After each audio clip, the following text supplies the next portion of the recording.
everybody. This is Greg, and I am with Cheri and Lyndon, and we are from LifePlan.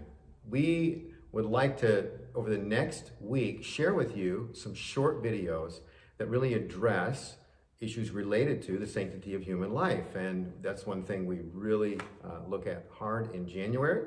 And so we want to begin the discussion by just asking about a brief history of sanctity of human life. So I think, Lyndon, you're going to take that one, right? Yeah. Right. Hi, everyone. Sanctity of human life started about 11 years after Roe versus Wade.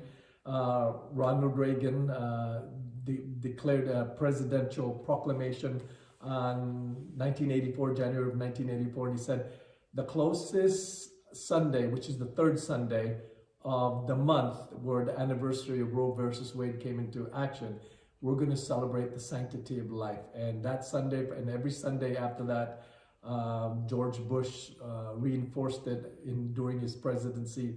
So that's why we celebrate as a nation life, and we Sanctity of Life Month, and that's why we do it. And it was started 11 years after Roe versus Wade. All right, that's a great introduction. Now, what we're going to do is delve a little bit deeper and talk about this idea of what do we really mean when we are talking about the sanctity of human life. And so this is where everybody can kind of weigh in on this. But what do you guys think? Yeah, sanctity of human life for me is just in a nutshell that every life has value, and it doesn't matter what stage that life is at. It has value from the moment that life begins, which is at conception. Science backs it up. Correct. That life begins in the womb, and that life in the womb has just as much value as a life outside of the womb, and it continues on, not just talking about the lifespan young, but also on the older end of that the elderly, they have value. It doesn't matter how old you are or what stage you're at or what else is going on in your life. You still have value because you were created in the image of God. He created you, and he paid a huge price for you when he sent his son. So our lives have value. Lyndon, I know you can add on to that. I want to just add to that. I used this illustration to share with kids. Let's pretend I have a $20 bill here. A $20 bill is a piece of paper to anybody, but our government has given value to it, and it's worth $20, and you could exchange and buy things and sell things. That's the same thing with human life. Someone else gave it value, and God gave us value according to the Bible. You can see that in Psalms everywhere. So our worth as a human being is given by our Creator, and that's why we have worth. It's not because of what we feel. It's not because of what other people tell us. It's because of what God says. From beginning to end of life, all of life is valuable to God.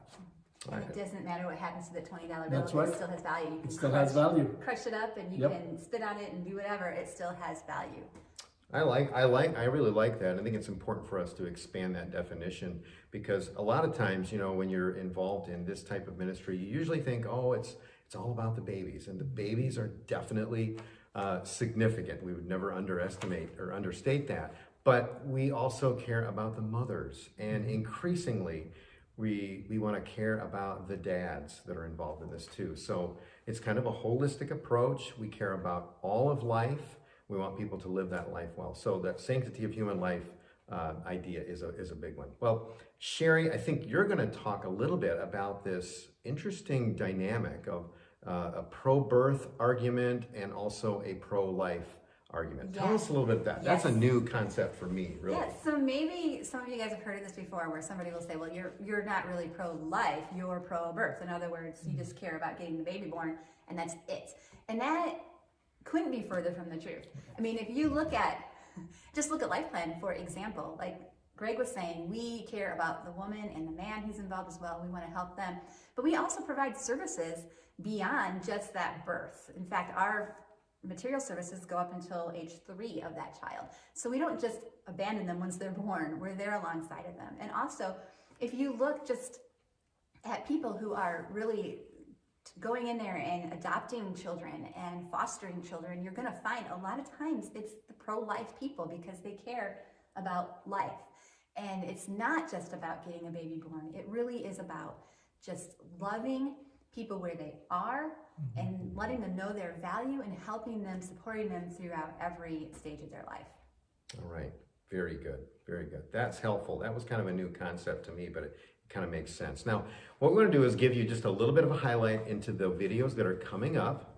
And so today was just kind of an introduction into the sanctity of human life concept, looking at the sanctity of human life. But then as we go ahead, we're going to be looking at the question of abortion and that discussion in the church. And that can, it seems like, well, yeah, it'd be easy to talk about. Well, we're discovering it's actually really difficult to talk about. So we have a session coming up on that. And then we're going to talk about post-abortion trauma.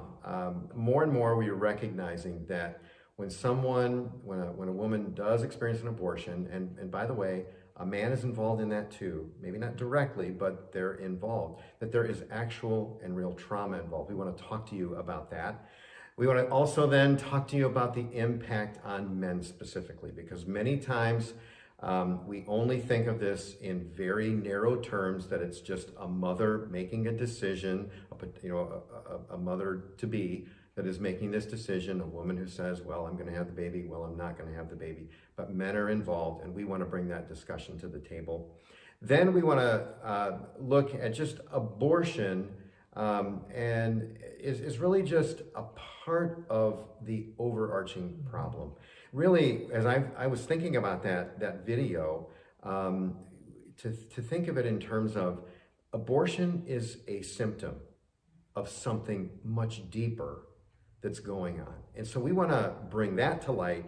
And then we want to end the week with a video talking about really practical things that we can do to engage in the fight. Because we say the word fight because what we really mean is even spiritual warfare. This is a battle. And so we want to bring that to light. So we hope that you'll catch us as the videos keep unfolding.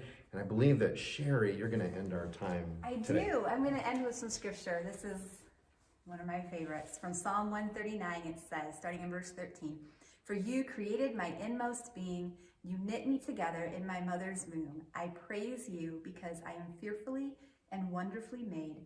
Your works are wonderful. I know that full well." God created us in the womb. He knit us together with a purpose. And he loves us, he gave us that value, and every life has value. So that's what we hope that you take away from this week. Every life has value. We'll see you guys tomorrow.